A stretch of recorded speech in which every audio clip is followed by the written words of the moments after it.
Good morning to everybody who's already here. I think we'll give it 2 more minutes so to fill up the list of attendees.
All right, 1 more minute, I would say, and then we start. And whoever will join late will have a chance to see the recording.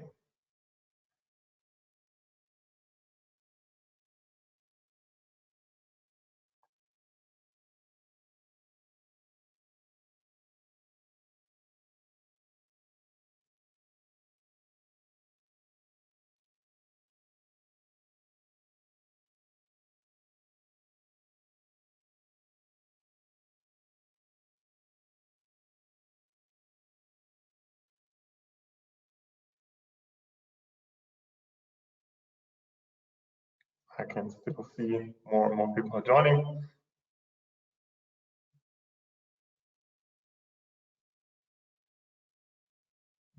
But I would say let's start. Hello in the round. For those of you who don't know me, I am Floeth. My task for today is first of all welcome you and thank you for your interest and time in the topic. Besides that, I will try to give some short background information on why we organized this call and what it is about.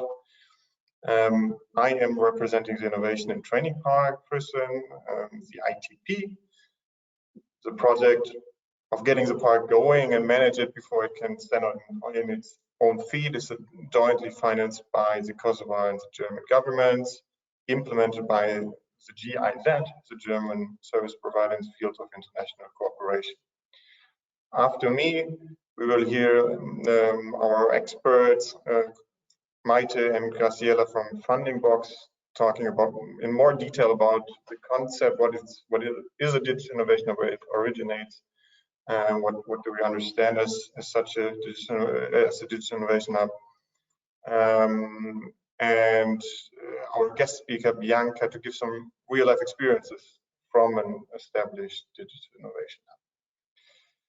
We'll start with some house rules for the webinar,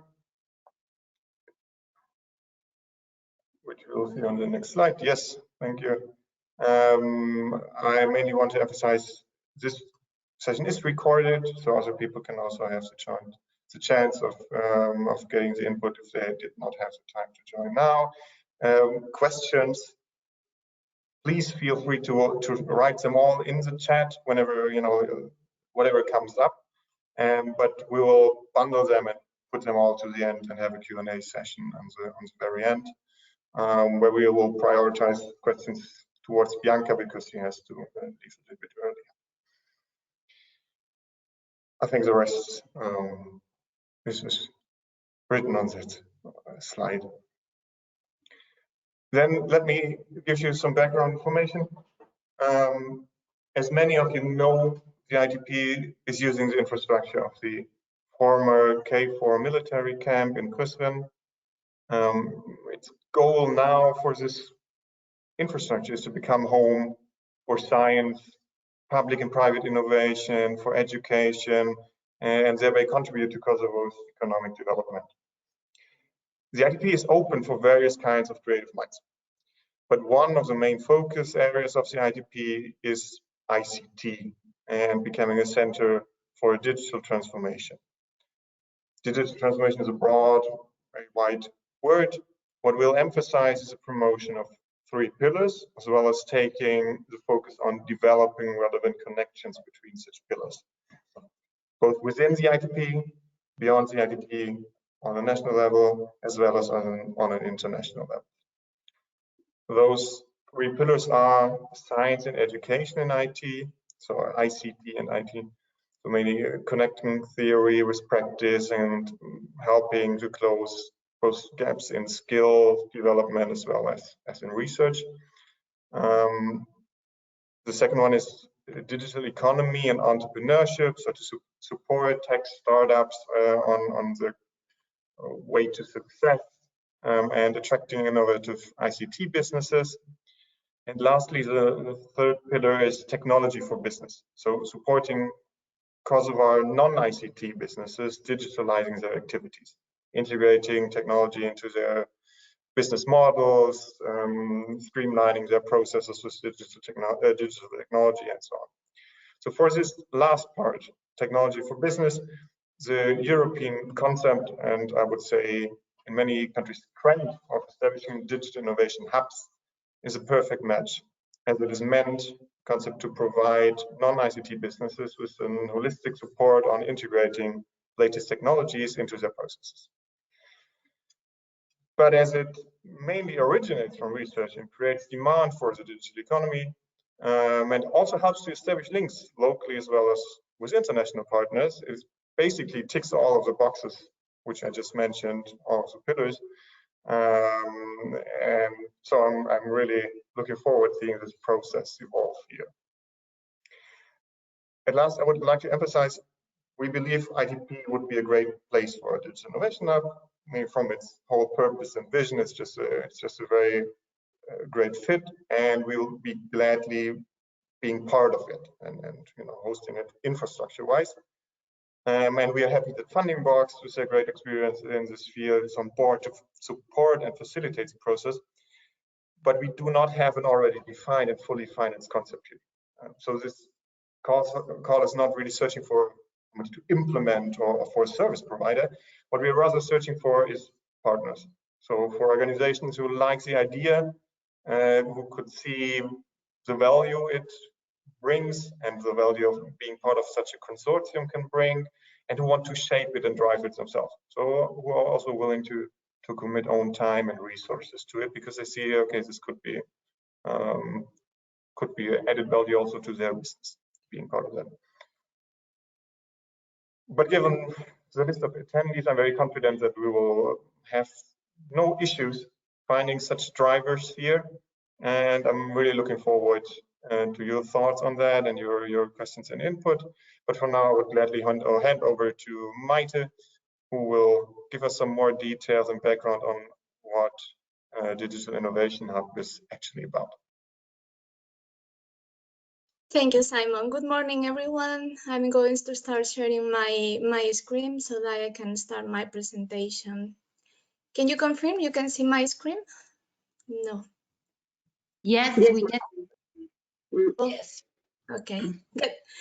So my part of the session will be to give you some hints on what a digital innovation hub is, even when I would need at least the whole morning to enter into the details, but I hope it will be clear at the end of my session, and also with the presentation of Bianca as a good example of a successful digital innovation hub that will help you. But first, my introduction about me. I'm working at FundingBox as Business Development Manager. FundingBox is a digital platform that is supporting entrepreneurs and innovators with access to funding and access to tech communities. We have a huge community around deep tech technologies, and we are very active also on digital transformation programs. This is why digital innovation hubs were at the core of our strategy since the very beginning of this initiative that I'm going to explain to you right now. But when was the beginning of all this? I think it is still relevant for you to understand this framework, okay, where this concept is coming from. And the concept is coming from an initiative that the European Commission was launching in 2016 that was called the Plan for Digitizing European Industry. And the goal with all this was to create a European platform of national initiatives on digitizing industry, where all these initiatives that were created at different member states could be better aligned. And the priority was given because we really needed to do something, okay, to improve the level of digitization of our companies in Europe, because at the moment, just 1 out of 5 companies were highly digitized, okay?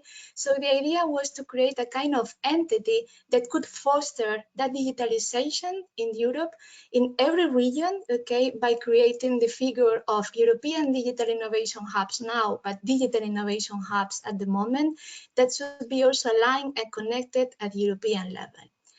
But now let's go to the proper concept, okay? So I wanted to put it here, how was defined at the beginning, because some small evolutions were happening during these years, since 2016, but still the core definition, it is relevant for you to understand today. So a digital innovation hub is a multi-partner cooperation between regional organizations. This is important, a multi-partner, okay? So this is not a structure that should be led by just one entity. We need to look for complementarities with other entities that will support companies in the region on the digital transformation process. It is important also to say that this entity should not have a financial objective, okay? So normally they are known for profit. This does not mean that the digital innovation hub cannot generate revenues, but those revenues should be invested again in the structure, okay? And the aim should not be to have profit out of the services that we are providing to the companies. And the main goal is to offer services to companies, especially SMEs, but also we can support startups, or in the case of the region, right, micro companies. Of course, this is a bottom-up process. A digital innovation hub is for serving the industry of the region. So we need to analyze how big this industry is and to adapt our portfolio of services to the needs and to the profiles of those companies in the region. And the main goal is always to support digital transformation of those companies. This is also very important because in many cases, we tend to see how some hubs act as an accelerator, right? That really is to scale startups, but that is not really at the core of a digital innovation hub. The goal is mainly to support digital transformation of SMEs as a one-stop shop. So at the end of the day, what we want to see here is a group of entities that are working together on the value chain of the digital transformation of companies, right? And they should complement each other in providing those services to the SMEs, startups, or micro SMEs.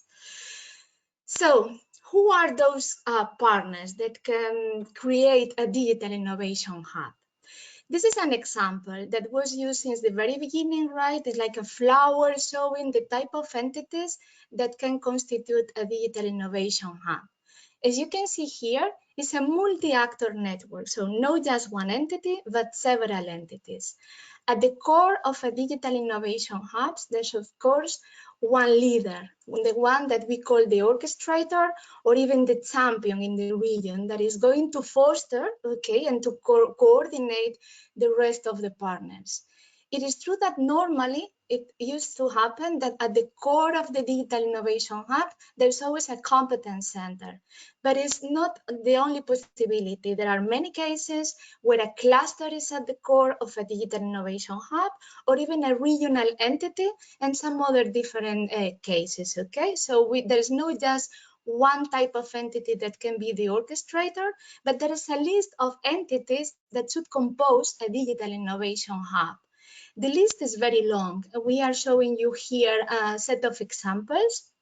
Normally, we should cover the triple helix, right? So we should have the government representatives, they have the funding, they have the policies, the industry, okay, representing our end user and also the offer in terms of technology solutions, and the research part. Open innovation, domain orientation, those are also very, features to take into account. Normally, what we find as partners on a digital innovation hub, and this is also defined in the list of entities that can apply, more often we find research and technology organizations, academic universities, clusters and network organizations, regional development agencies, incubators and accelerators, and representatives of the industry, vendors, consultants, okay? This is what we find more often.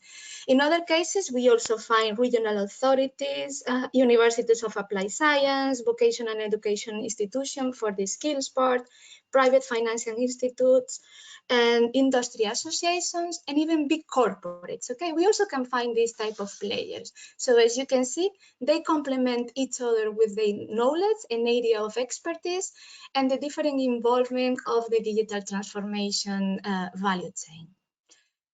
Which are the services that a digital innovation hub should provide? Well, we have defined 4 pillars, 4 types of services, okay? The first one and the most, well, it's difficult to say the most important, but this is really very important, test before invest.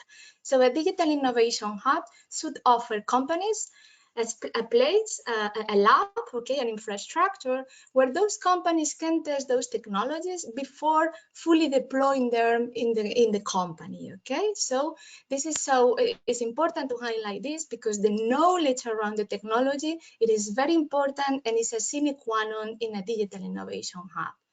But this is not just about technology. This is around all the things that are needed to create this digital transformation and to make it successful.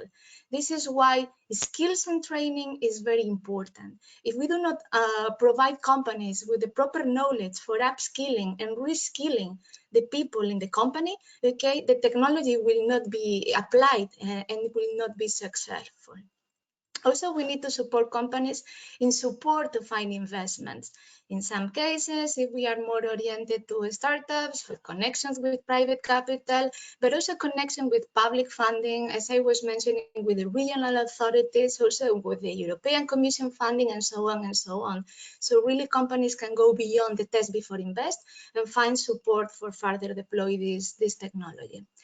And then it's all about innovation, ecosystem, and networking. As I was mentioning before, one of the goals also is to create open innovation, right? To create a space where companies in the region can talk to each other and create new business models, new products, new services that will come out of that collaboration. And also the collaboration is very important at international level, but I will focus on this on the second part of my presentation.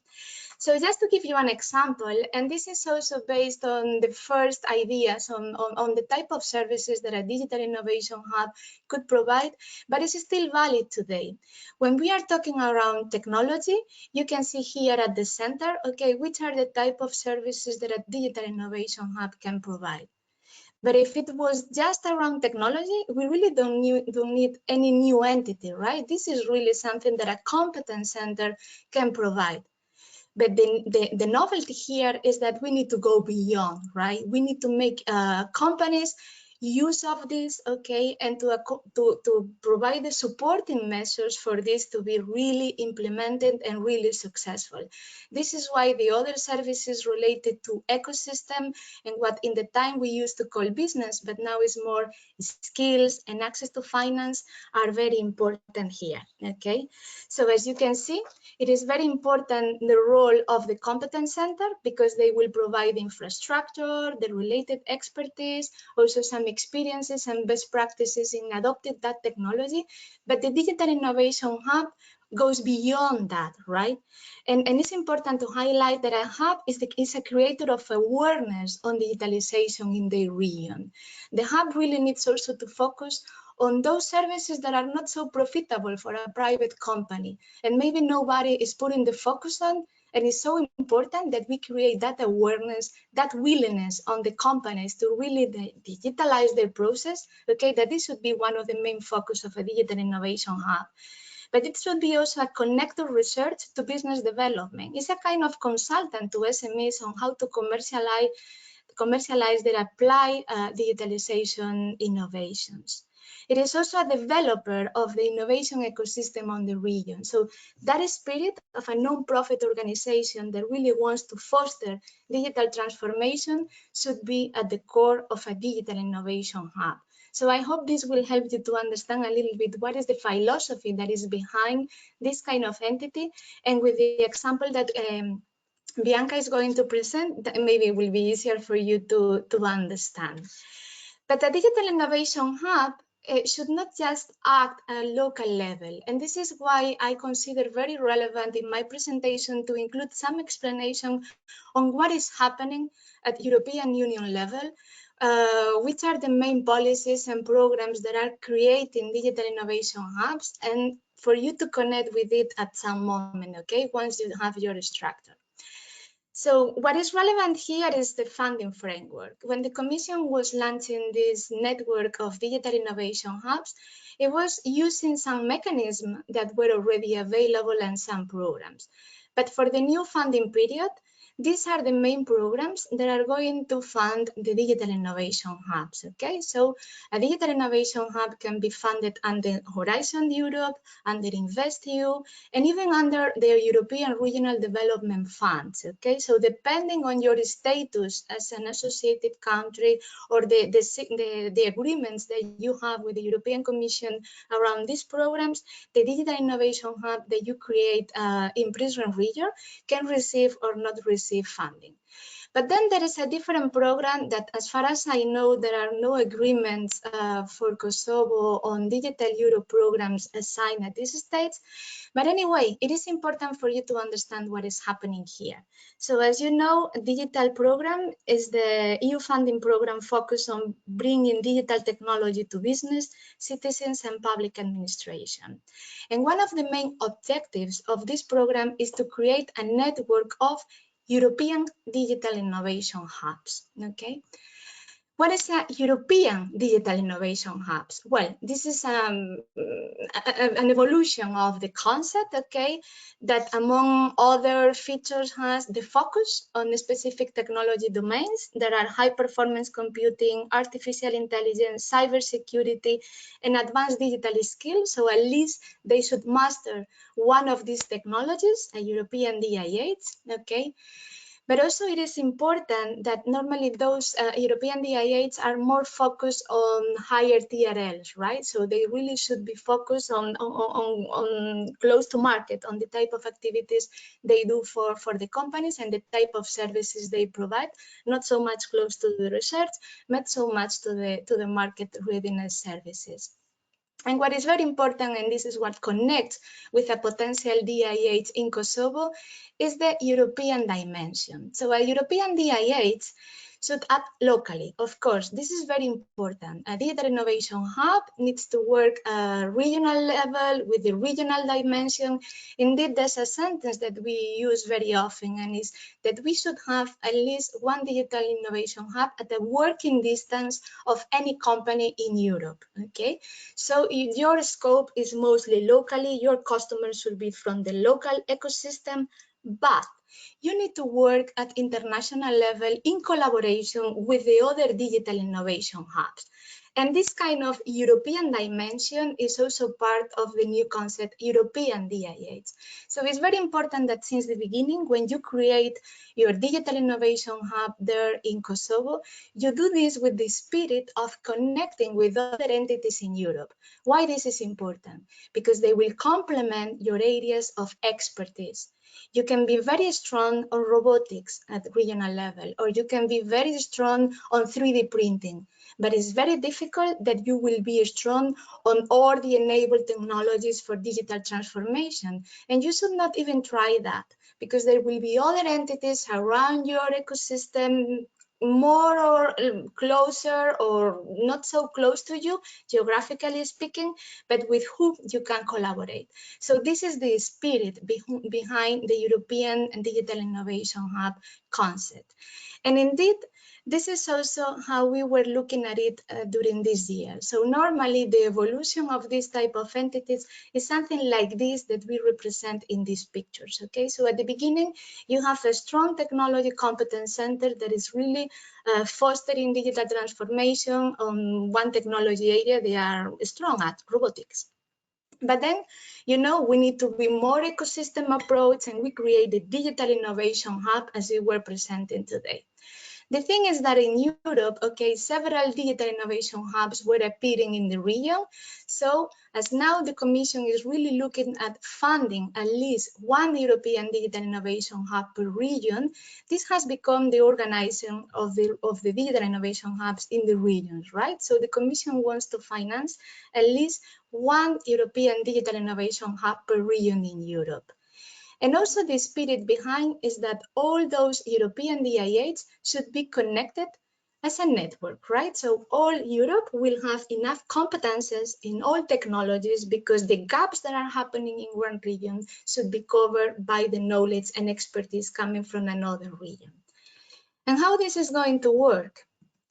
Well, this is going to be supported by the digital program and the digital call. That is the hot topic these days, because the process is under performance and those European DIHs are under selection.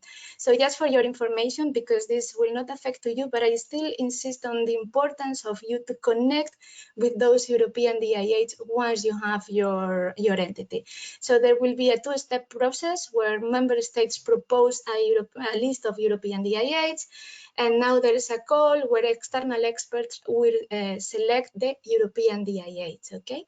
So that we will have a balanced network of EDIs all around Europe, and we expect to have around 200 entities under this concept, co-funded by the member states, and they will start operations at the end of this year, hopefully, okay, if there are no delays. What is also important here for you? That network of European DIHs will have a coordinating entity that is called the Digital Transformation Accelerator. And it will work on community building, training, networking, impact assessment, and communication. And it's one of the missions of this DTA to collaborate with hubs in other countries. So once you create your hub, you will be able to go to the DTA and to see how this DTA can help you to connect with the right expertise in Europe that you maybe are lacking. And just to finalize my presentation, I found very interesting for you to know how you can get inspiration. So first thing, you can go to the JRC catalog following this link, because there you will find a map of digital innovation hubs in Europe, okay? So indeed, you have two types of entities: digital innovation hubs that you can filter by country, the state, the evolutionary state, the technology, the service provider, whatever right you need, and then you will have a list, and for per hub, you will have a one-pager, okay, with all the details about digital innovation hub. And you also have the same for the candidate European DIHs, because as I was mentioning, they are not selected yet. So there you can have plenty of information that can inspire you about how a digital innovation hub looks like on the technology area that I want to become expert, or on the field that I want to work. Also, it is very relevant for you to go to DNet. DNet.eu is the project that was connecting digital innovation hubs during these years. And there is a community where more than 1,600 members are registered. And there's plenty of information that can be very inspiring for you. We are publishing different surveys, different interviews with the DIH of the month. So more than 30 best practices that you can know more about. You can connect with these people, okay, and you can follow recorded events. Well, plenty of information that really can help you to better understand this concept. And with this, I think I will stop my presentation here. Okay, I'm here for your questions at the end of the session, and I will give the floor to my colleague Bianca, that will now present you a good example, a very successful example of a digital innovation hub that indeed was selected by DNET as one of the finalists, okay, for the best DIH in Europe. So Bianca, floor is yours. Good morning, everyone, and thank you very much for the invitation.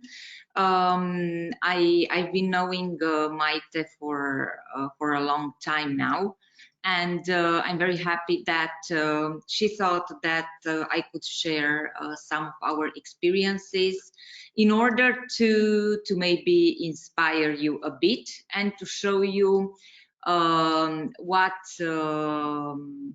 we've been done in our region.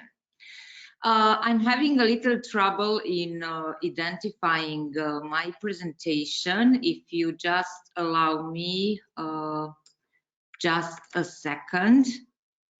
Okay, can you please confirm that you see my my slides? Yes, Bianca. Thank you so much.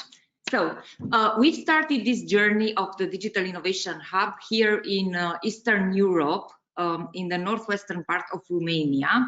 5 years ago, in July, we will have 5 years since we first started to register and to also to enter in the relation with the European Commission. Because until then we were acting only as a technology cluster based in Cluj-Napoca, where we were working mainly for the IT companies in the northwestern region of Romania. Only in our city we have more than 1,400 companies and also more than 25,000 developers working in this industry. So we had a lot of activity on the technology part. Of course, these companies were and still are mainly working for the outsourcing industry, for the clients outside the country. And that was the time when we started the first initiative and also the first intention in order to do something also for the Romanian small and medium-sized enterprises and for the digitalization of the public administration here in Romania. And also a little disclaimer, if I may, we also entered in 2018 or 19 in a training program put together by the European Commission through one of their projects, in which we had a training of several months in learning how to build our activity as a digital innovation hub, and how to see and how to build our business use case as a digital innovation hub. And I really have to say that some of those informations which were provided by companies from UK or from other parts of Europe were not all very suited to our specific situation in the ecosystem. So it is really, really important when you start your journey as a digital innovation hub to think from the perspective of what your digital ecosystem means, and more important, in to start, as Mayte already stated in her presentation, from the needs existing out in the market regarding the digital transformation in your region. And having this capacity of the cluster, it was quite good for us in order to put our main objectives on the table and to know what can we do in order to make the digital transformation happening in our region, in northwestern part of Romania. This work, it's mainly about ecosystem. I mean, there is no one entity, at least in our region, and I think this is the situation in all the European regions and also in the other countries. This type of services the Digital Innovation Hub provides for the market, it's not they are not services which can be provided by only one entity. You will see the complexity, and also what is really, really important, because also I would refer from the perspective of the benefits in becoming a member of a Digital Innovation Hub, is to put together resources, capacities, in order from different members present with their activity in that region, and to put together all these resources to work, to align, to synergize with all these resources in order to bring relevant and powerful services for the digital transformation. We had previous experience in working with the public administration, so we know also how to work with it, and also we succeeded to make them part of our Digital Innovation Hub, because what they did in the past 2 years, they also created the infrastructure necessary for us in order to run different projects and initiatives.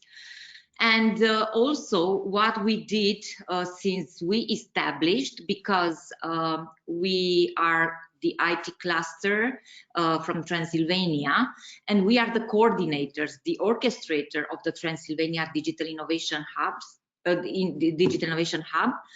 And we invested a lot of resources in the past years in order to connect at the European level, and to connect with other similar initiatives, and to connect with high-level experts in this topic at the European level, and also to make our region known out there for our expertise and our activities. And after we are doing that at the European level, we are bringing all the opportunities and all the networking available at the European level and at the international level in our region to find the best matching partners. We are members of the different groups at the European level, and also we've created the national Romanian subgroup on the DIHnet platform, where we communicate with our counterparts from the other regions. We are also the coordinators, and we are gathering inputs from all the digital innovation hubs from Romania in order to create this national framework for the digital innovation hubs in Romania. Okay. So what we did since 2017, we tried to identify these financing opportunities, because like Mayte says, the Digital Innovation Hub is not meant to do what the private companies are doing or what the universities are doing, but they are responsible to gather all these capacities, all these resources, and to put them to work together in order to make the digital transformation work. And for that, and for being able to do that, of course, we are established as an NGO. We had to identify different opportunities in this direction. So we've accessed some projects I will present you a little bit later, which allows us to finance our capacity, to finance our team of experts, but most importantly, to generate digital transformation projects and activities for the companies in our region, and to support innovation also for the technology companies. Currently, our structure is formed out by several organizations from our region. Of course, a very important thing is that we are working very close with the universities in our region, which offer us, of course, their capacity, their infrastructure, and most importantly, their expertise in our digital transformation project. We are having here also the Cluj municipality, and also we decided to bet on two main verticals, because our industry being mainly outsourcing, it is very hard to have one or two main industries, because our technology companies are providing services and they are having products in almost all the verticals. They are impacted by the digital transformation. But for this phase of our Digital Innovation Hub, we are having as main verticals digital industry and digital health. And also as emerging verticals, we will go with the public administration and also with a creative industry sector, agriculture, and space industry. As technologies, because also the digital innovation hubs are responsible to promote technologies at the EU level. We are mainly focused on artificial intelligence, big data, and HPC. And our core activity continues to be advanced. Advanced digital skills and activities in that direction. As the timeline, this is our journey starting in 2017. As I told you, in 2018, we were included in the training program addressed to emerging countries in the field of the digital innovation hubs, like we were back then. In 2019, we've been a finalist in the Digital Innovation Hub Champion Challenge in Madrid. And also we've been recognized as a fully operational DIH by JRC. In 2020, Romania organized the national selection for those digital innovation hubs which are candidates at the European call, also Mayte was mentioning in her presentation. And of course, together with our colleagues, we will be submitting our applications by the end of February.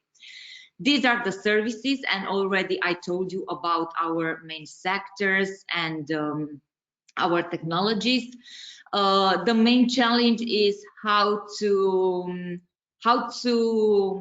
make this partnership and this network in our ecosystem work with this main objective of digital transformation of the small, medium-sized enterprises and public administration in our region. And for us, it's not a new journey, because we are doing that already for some years here in the region. So we are working with partners which we met at least 7-8 years ago, and we already tested this partnership. You have here on this slide, this is our operational model, and here you have all our digital innovation hub services. Of course, they are built, all of them are built on the 4 main functionalities of a hub: test before invest, networking and ecosystem building, training and skills, and support to find investment. And we are trying to use the best competencies and resources available in our network to put them work in order to provide the best quality services for our clients in the digital innovation hub. As benefits for all our partners, there are a lot, because first of all, the complexity of the services which you can find in the digital innovation hub, it's quite high. And what we are doing is we are defining the main competence for each of our members in the consortium, and the universities, the other clusters, and also different research institute competence center can find a very clear and important role they are providing in the frame of the Digital Innovation Hub. And they also can activate and can multiply these resources by accessing also other opportunities available at the European level for them. Also, it's about having different actors to speak the same language, because it's one language the IT companies are speaking, and also the potential clients, namely the small and medium-sized enterprises from the other fields of activities, but also the public administration, have a completely different approach. And a very important part of our effort, besides creating awareness and communicating, is to find this common language between the technology providers and also the recipients, the clients. We have, and I will pass through the list of the projects. We are part of different European networks through some Horizon 2020 finance projects.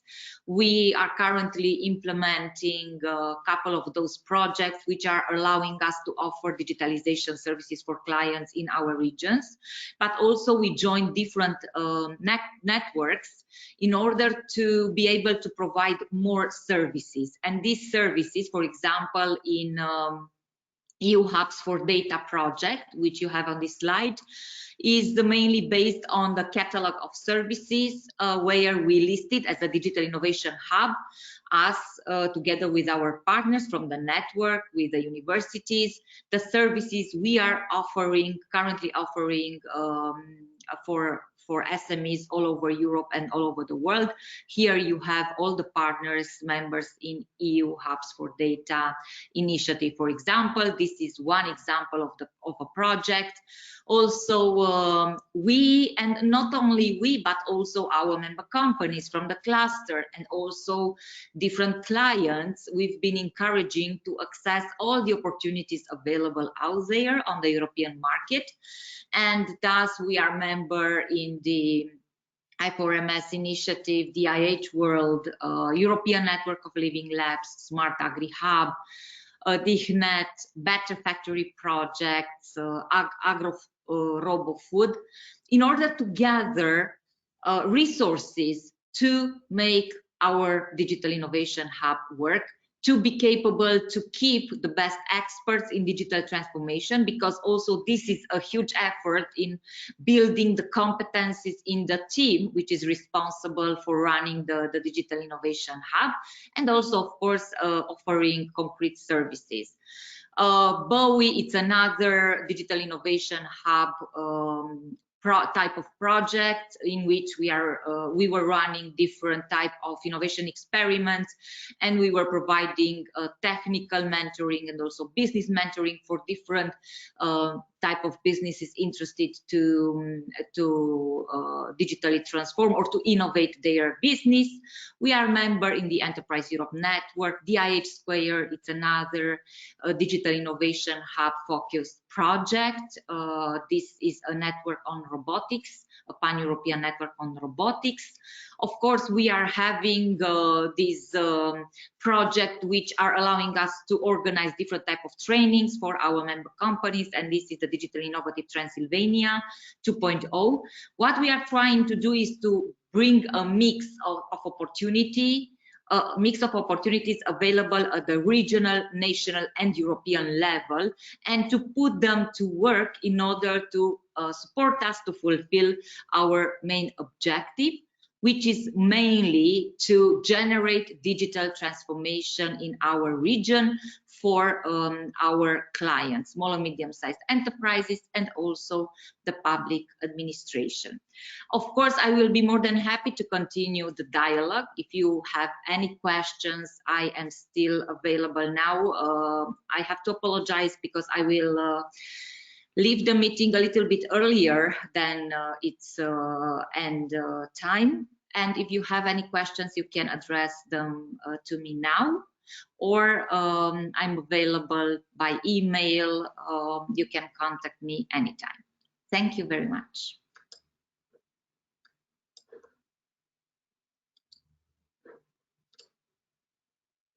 Thank you, Bianca. I see that there is one person with the hand raised. So, yeah. Lady Molina, if you wanted, you can ask directly to Bianca.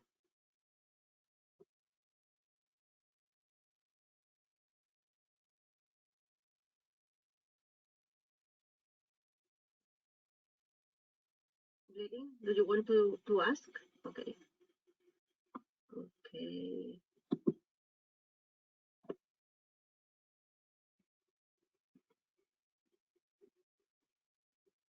I think there is no micro. You can ask by the chat in any case.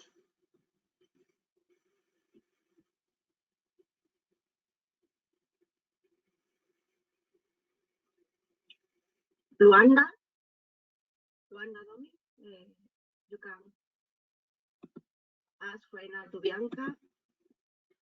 Okay, you are allowed to do it. Yes. Yeah. Hi, Bianca, thank you for a great presentation. This is great work that you're doing. I was interested on, you mentioned some of the members are also public entities. What do you mean by public entities? Do you mean also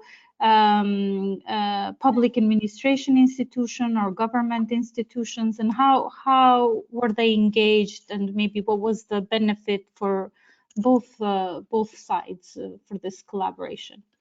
Thank you. Thank you very much for the question. In our Digital Innovation Hub, because we are having a very close collaboration relation with Cluj-Napoca municipality, they built some infrastructure, some very new labs, which allows us to run their different innovation experiments. So they applied for a financing 3 or 4 years ago in collaboration with other stakeholders from the city. And this was our main interest when we've invited them to be part of the Digital Innovation Hub here in Transylvania. The access to infrastructure they can ensure by being a part of the Digital Innovation Hub. Of course, another aspect we were very interested in is the fact that Cluj-Napoca municipality, the city we are located in, it's quite an advanced administration in terms of adopting digital tools in their work. So they are considered to be a best practice, and also we piloted some of our activities, some of our technologies in the administration. So we also are using them as a best practice example and using them in order to discuss with the other similar public administration here in Romania.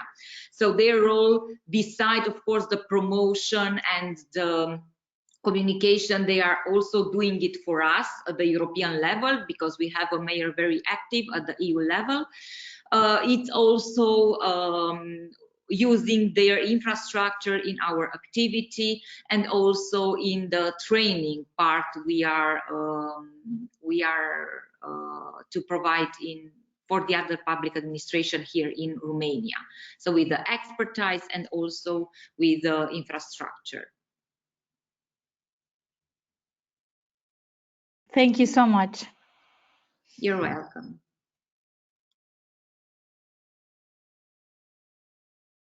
More questions to Bianca? You can raise your hand, or even you can ask by the chat, by the questions. No? Okay. So thank you very much, Bianca, for your presentation. I think it's impressive. So now I am going to present the call for becoming member.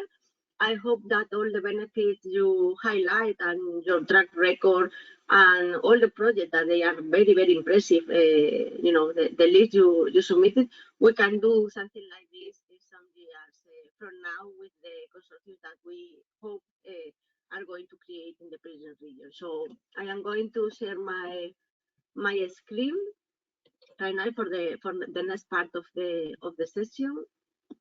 Okay. Okay. So yeah.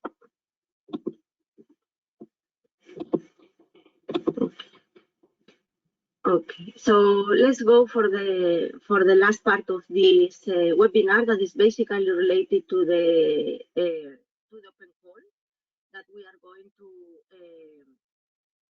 present right now. So basically, we are with an open call for selecting the members of the new DIH that we are planning to create in the Prizren region. This is basically my focus of my presentations. First of all, I would like to remember you. Sorry. Okay. Graciela, excuse me, the sound is not very good. Can you be closer to the micro or? Yes, let me check. Now it's better? No. No? Okay, let me check. If I can do it with the headphones.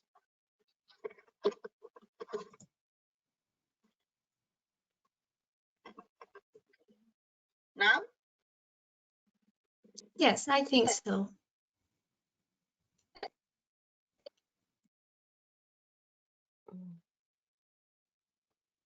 Can you hear me now, Mayte? Can you confirm? Perfect now. Yeah, great. Okay, Thank you. okay. Thank you. So yeah, basically, okay. What is a DIH? I am not going to insist in this because I think that with Mayte and Bianca intervention is clear. But basically, I want to present you what we are looking for. So basically, what we are looking for is for individual entities like the ones that you can see right now in my presentations to become members of the DIH. So basically, this is the list that we can, use as reference for the selection of the members. So we are looking for this for individual entities that can fit in this kind of classifications of type of entities. So we are looking for RTOs, entrepreneurship organizations, funding entities, private technology providers, public agency, industrial clusters, chambers of commerce, and so on. And basically, our idea is to look for organizations, as Mayte and Bianca mentioned before, that should be willing and capable to assume the position of regional digital innovation hub. So basically accelerating and supporting the digitization of the SMEs.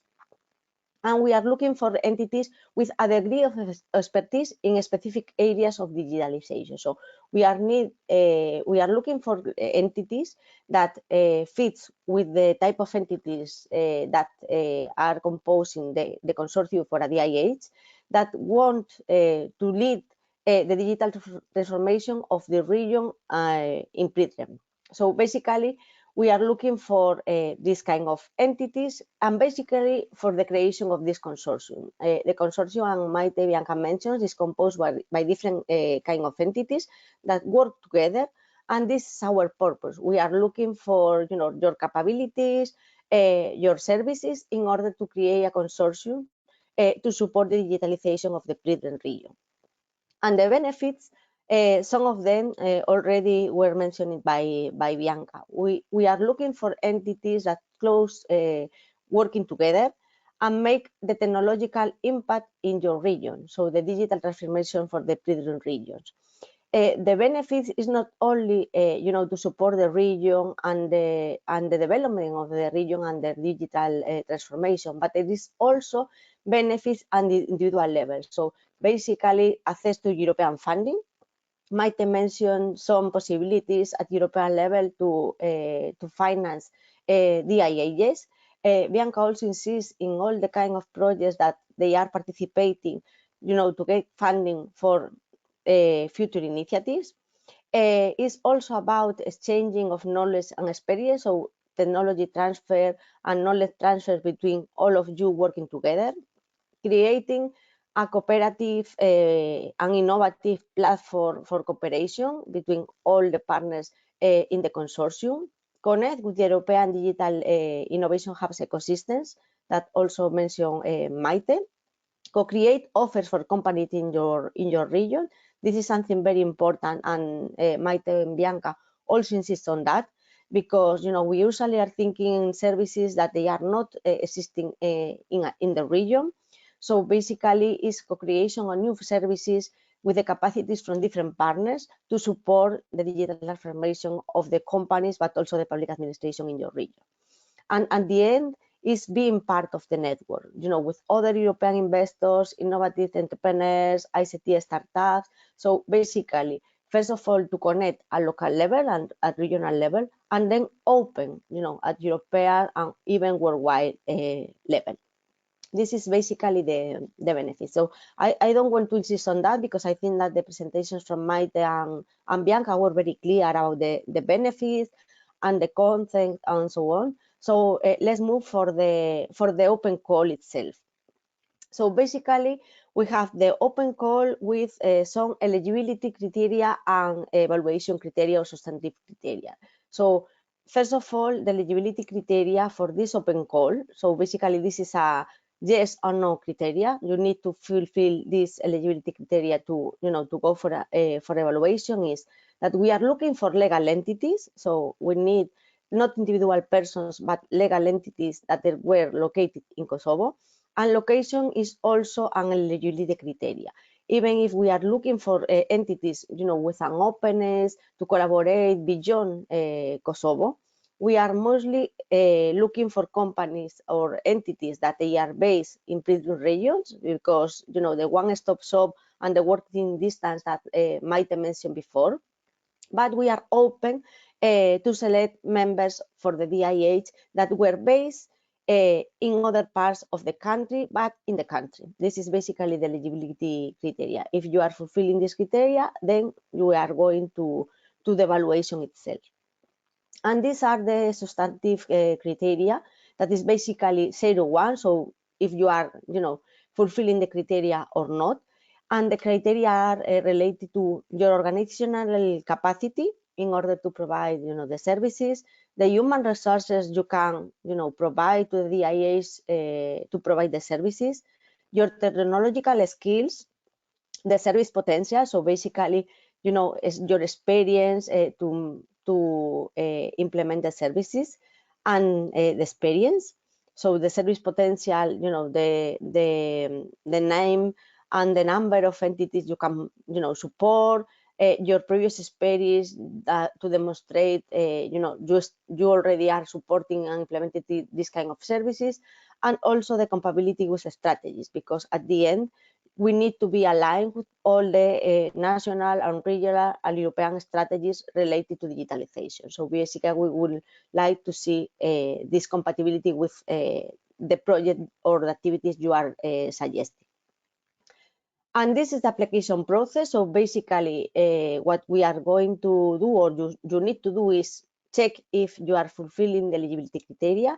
Then you need to just register and complete the application form. I will come back to this right now. You need to submit, and this is very important. You need to submit. You need to press the button submit before February 21st. That is the deadline for this open call. And then we are going to run the evaluation, and the ones selected, they were invited to establish the DIHs and become members for the DIHs in Prizren. The timeline for this open call is like that. The call is already open from last week. The deadline for application, as I mentioned before, is Monday, 21st of February, before midnight. So you have the whole day to submit your application. And then in a week, more or less, we have the evaluation period, and we are going to contact the ones selected in order to go beyond and start the preparation of the DIH as a consortium. We are some materials and spaces available for support you in this process. Basically, there are two documents that they are important for you. The first is the guide for applicants, where you can find all information related to the open call, The second is the frequently asked questions, where you can find, some questions already did it by some applicants or similar applications in order to support you with these questions. This document is going to be, updated all the time. So each time that we have, different doubts, we are going to include it for reference in this document. And also we have a help desk. Within our platform, the FundingBox platform, we have a specific space that is help desk for this open call. So you have all these materials available. You can contact us anytime with any kind of doubt you can have and that may arise in your application process, and we will come back to you, and we are going to update the fact in order to disseminate this kind of questions in order to be available for other applicants. And then we are going to explain the application process. As I mentioned before, this is an online application. You need to go to the application landing page in order to apply. It's an online tool you can find in this link, GIZ fundingbox.com. And then you have all information. You have the access to the help desk. You have all information about this webinar and the registration. You can find there the presentations and the recording. You can access there to the guide and the documents, the frequently asked questions I mentioned before, and then the apply button. When you press the apply button, you go to another screen that is basically this. You need to sign with your user account. So if you already have any kind of user for FundingBox platform, you can use the ones that already exist. If not, you need to sign in and register your account. Basically, it's your mail and a password. Once you have your account, you can go to the application part of the tool, and you need to start a new application. So basically, these are, the procedure for creating the proposal, the application for your membership to the DIH Prizren. And once you get into the new applications, what you can find is something like this. It's a screen with 5 specific sections that you need to fill. All of them are compulsory, so they are highlighted with this kind of red mark, so you need to fill all of them. You can see that basically you have 2 that are more administrative, so basically the legal information and the processing of data. And there are 3 different sections that they are the ones related to the content of your application and your proposal to be part of the DIH in Prizren. So let's go one per one to this section in order to highlight what we are looking for and what is the content that we are expecting to receive. Basically, the legal information, as I mentioned, is about administrative information from you as applicant, your contact person, your entity, and this is related also with the eligibility criteria, because here we have the information about the legal entity, who is submitting the proposal, and the location. So we are looking for entities, as I mentioned before, located in Prizren, but we are open to entities located at Kosovo level, so in the whole country. Then we have the specific content for the proposal, and the first is the capacity of the organizations. Here you can see that is the description of the organization and the infrastructure you have in place to facilitate the access to and use of digital technologies.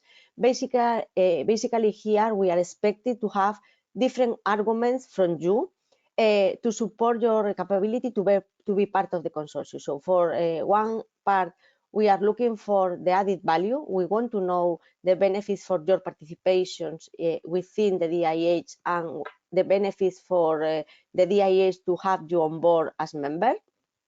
So basically describe your organization and your technical capacities, basically related to infrastructure. This is the content that we are looking for in this specific part. Infrastructures, equipment, and resources. So basically that. And then we have, as we have limitation for the characters, we have the chance to upload an attachment. And in this attachment, you can upload a short presentation about your entity and the assets you are providing and you are offering to the future DIA. So you can write, your content in the toolbox, but also you can upload this kind of presentation about the entity with, more detailed information, some images and so on here in this specific part. Then we are going to the next part of the proposal that is related to the human resources. So basically here we are looking for a description of the team you are suggesting to provide to the DIH to deploy the services that we are explaining after this. So this is something like a who is who. So we need, the kind of team that you are providing to these DIAs, the profiles that they are within the whole team, and their expertise. So you can give some details about the profiles, education, experience, and so on to highlight, what specific is the team to provide these digitalization services. And as the same in the previous part about organizations, we have a space to upload some attachments. And what we are expecting here is to upload a short CV of each of the persons you mentioned before, but basically it's maximum 1 page per person. So you can upload this kind of short summary of these CVs here with further details in order not to give, specific details in the toolbox, but also refer to the CV. Then we have a specific question about the capacity of your organization. As Mayte and Bianca mentioned before, all the consortium needs a leader for leading the operation and the governance and everything. We would like to know if you will be interested or not to lead this consortium in the future. So basically we have these questions in order to confirm if you have the capability and you are interested to do that. It's not a complex question, but we would like to see in order to have different possibilities at the end for leading the DIH. Then the next part is related to the services and technologies. We are not going, at least at this stage, to focus in some specific technologies or sectorial approach for the specific DIH because we are creating the DIH. So basically, we have the long list of the technologies related to digitalizations. We are not closing the list to, for instance, the specific technologies from Digital Europe, like the ones were mentioned by Bianca and Mayte. So we are not going to close to artificial intelligence, HPC, or cybersecurity. We are open to cover more than these prioritized technologies. So you need to identify the ones that have your own expertise in this technology and click in the list. So basically select the technological skills where you can provide the services. And then we would like also to know the relation about your potential services and capabilities related to any sectors. In this case, we need to highlight that these open calls, we are not imposing any kind of specialization or sector, as I mentioned before, but we want to see if there is a specific connection with your entity and specific sectors. So, for instance, we have identified in the region some sectors that has great potential, and we would like to see if the members are at least covering this, or we need to focus in other specific sector if you have the expertise. For instance, sectors that we have identified are agro-food, ICT, creative and industrial cultural, creative and cultural industries, but we are open to listen to you and see if you have a sectoral focus. We need to from you to describe the sector of activity you can address with your services. And then is the services. We have one specific section taking into account the 4 blocks of the services that Mayte and Bianca already mentioned before. So basically, we would like to see from each of the blocks of the services where the DIH operate, what are the kind of activities and services that you can provide. So basically, you have a list of potential services. You have to click and select the ones you can provide and offer to the hub and the potential clients. And then you have a box specifically to describe and explain what is your choice, what kind of services, the benefit to the client, and so on. So basically, what we are expecting is you cover at least one of the blocks. This is compulsory, because if you are not covering any kind of block of services, you are not offering services, so you cannot be member of the DIH. But of course, the most that you can cover, the best, or a combination of different services from different blocks. So basically, choose the blocks, choose the kind of services you are providing and suggesting, and explain in a short way what are the content of this service. Then we go for the implementation part of the applications form. In this part, we want to know about your previous experience. So we are asking you, taking into account, for instance, the last year, what is the maturity of the activities and the services you are proposing to be part of the DIH. So basically, we are asking you about the services, the number of services you were provided in the last month, in the last year, and then a description of the most common ones that you were providing. So with this information, we, as I mentioned before, we can see how mature they are, and the number of potential clients you can also bring to the DIH for future clients with the implementation of the services. And then there is a specific question, because Mayte and Bianca were insisting in the ecosystem creation, the dissemination of information, the awareness within the region. So we would like to see what are the raising awareness mechanisms that you are using, in your current activities.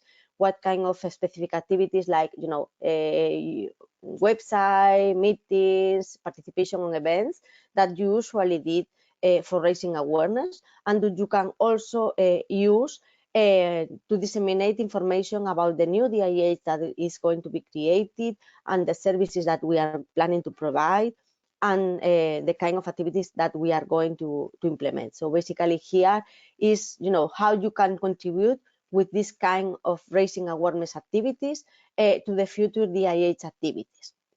So this is something that is also related to that. And then, and this is the final part of the application form. As you can see, it's very simple application form. We don't want to bother and make some complex. So we basically want to know about your entity, your capabilities at technological and sectorial level, the services that you can provide, and your previous experience to do this kind of services that you are suggesting. But basically, this part is the relation with the strategies.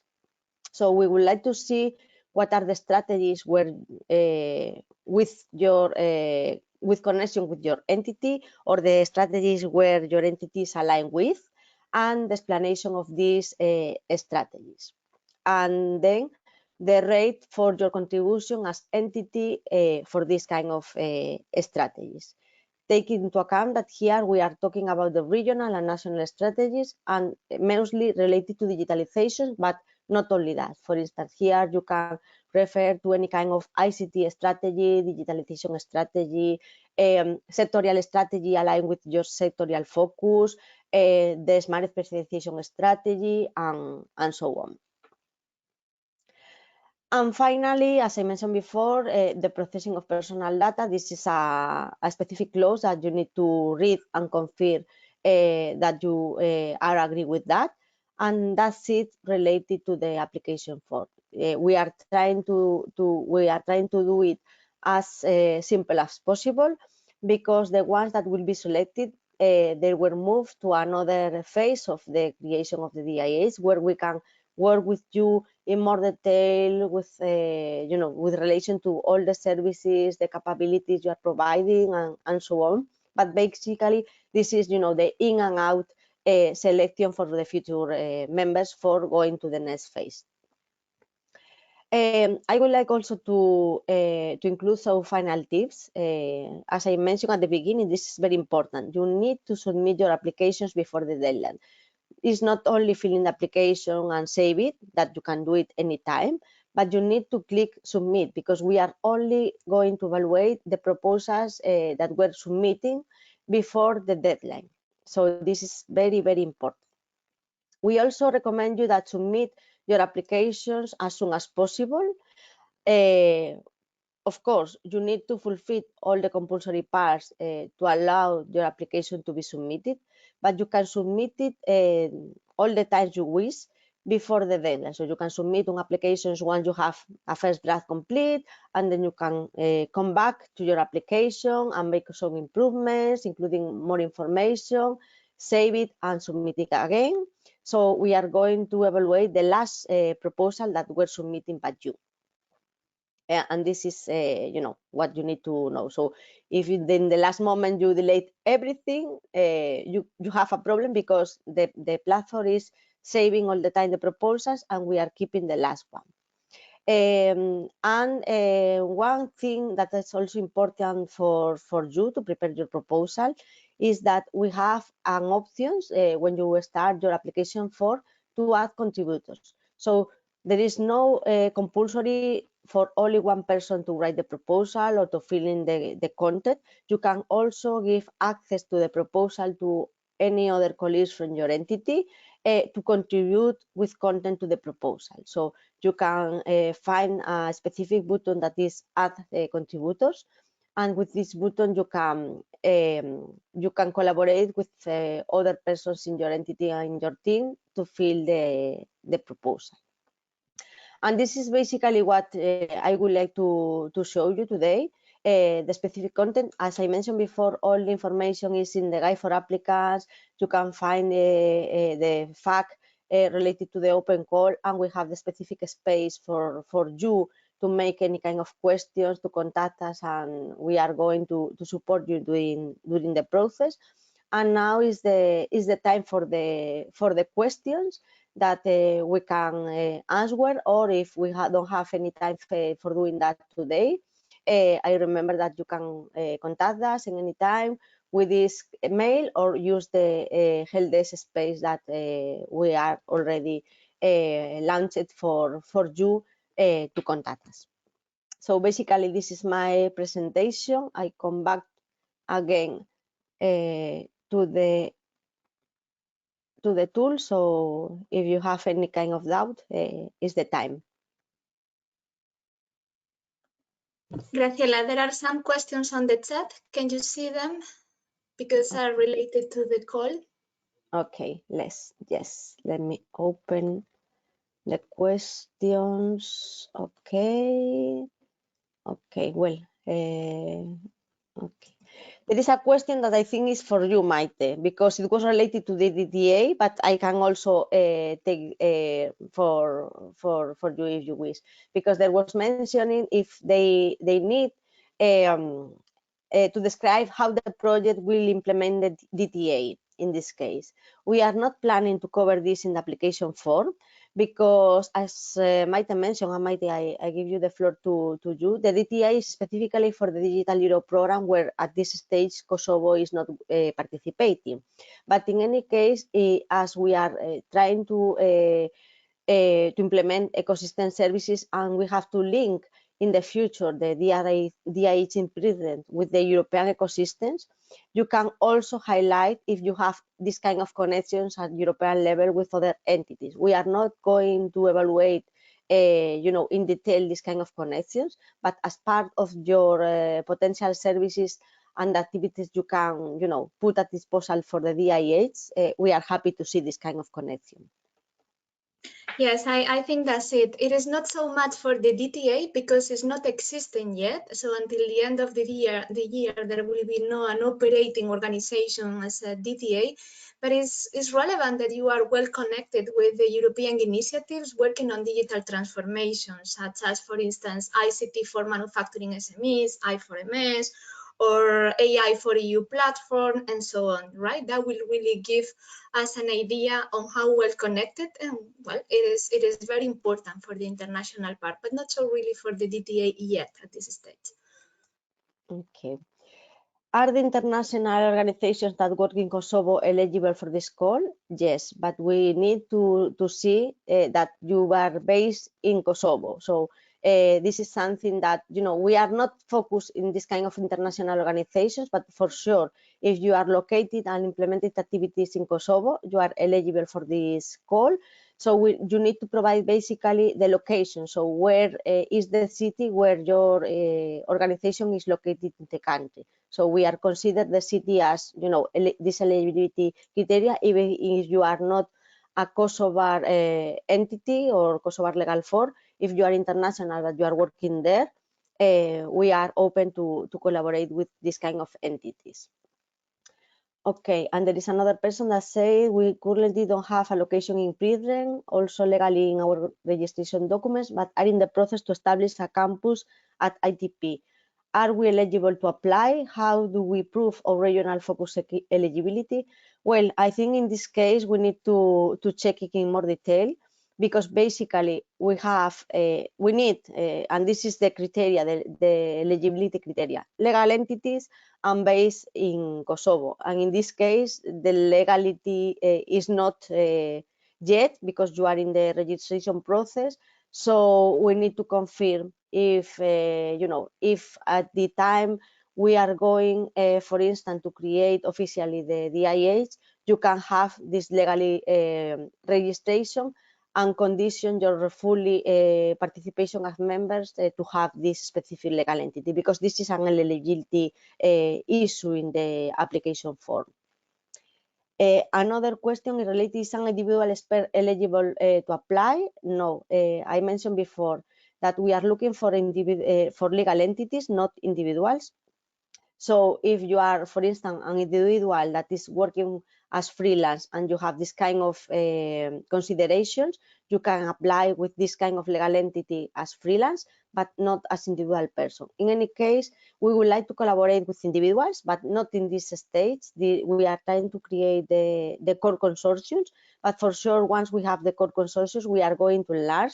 Remember the Bianca slide that was related to the DIH members and DIH collaborators or associated partners, so we can make a kind of consortium like that, but not at this stage. Now we are looking for the core consortium. We are trying to cover all the type of entities that they are, the core of the DIH or RTO, financial entities, to cover all the 4 blocks of the services, and then we were open, to collaborate with any kind of entity, even from another country. But this is not the focus today. The focus today is, legal entities located in Kosovo. I have another question. We are registered in Kosovo, in Pristina, but don't have a unit in Prizren yet. Well, as I mentioned before, if you are located in Kosovo and taking into account the extension of the country and the working distance, but you can, provide in a safe way services in this region that is the focus of our DIH, there is any kind of problem. You have the legal entity and you are based in the country, so you can apply for sure. More questions? I cannot see more now in the question. Let's see if in the chat there is more. Okay.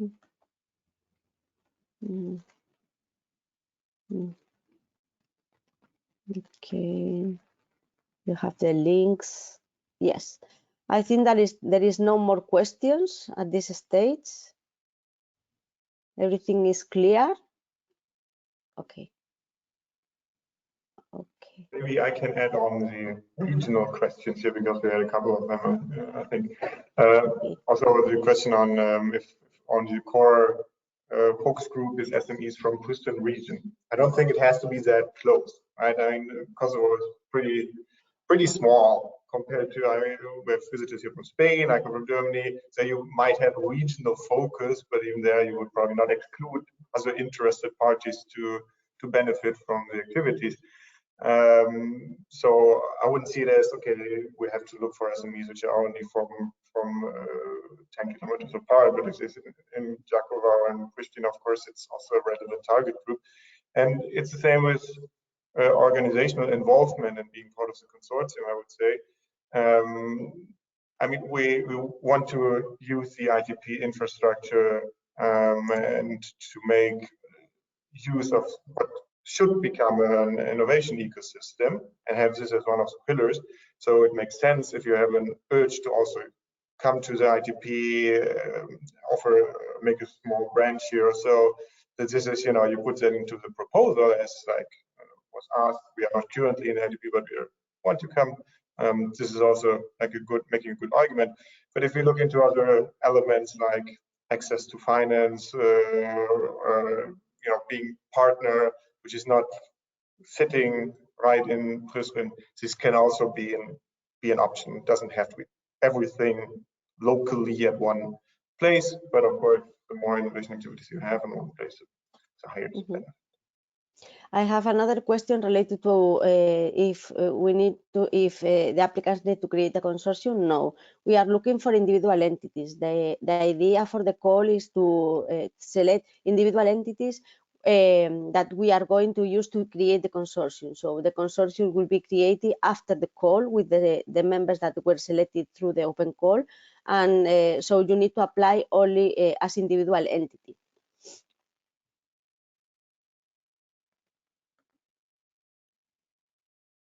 Okay. No more questions?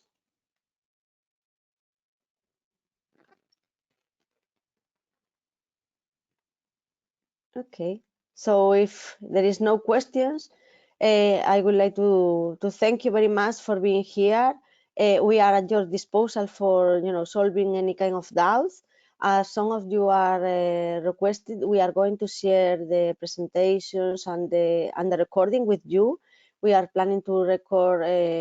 We are planning to upload it to the page and also the spaces that we have for support, and also send you a mail with this information for you to have it available for your application. I saw that there are some applications already started. I am so happy to see that.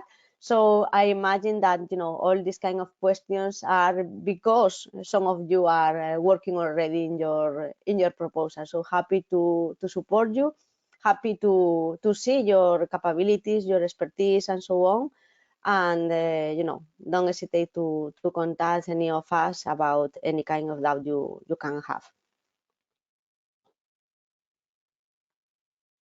I don't know, Simon, if you want to make the final. Yeah. Looking forward to see your proposals, and many as you.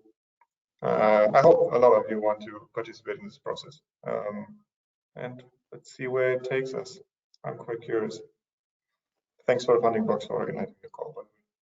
Yeah, maybe on my side, thank you, Simon. I would like to really encourage you, right, and for you to look at this as the very beginning of a journey. In the rest of the countries or in some others, they started on 2016, so it's a long journey. But now we can scale faster. There are many learnings that we can leverage on. Okay, and this is a process where we will be there for supporting you. So don't be afraid, apply, because there are many benefits that can be there for you. So thank you very much for your participation. Okay, I think we can close, right? Yes. Thank you. Bye. Thank you very much, and see you soon. So.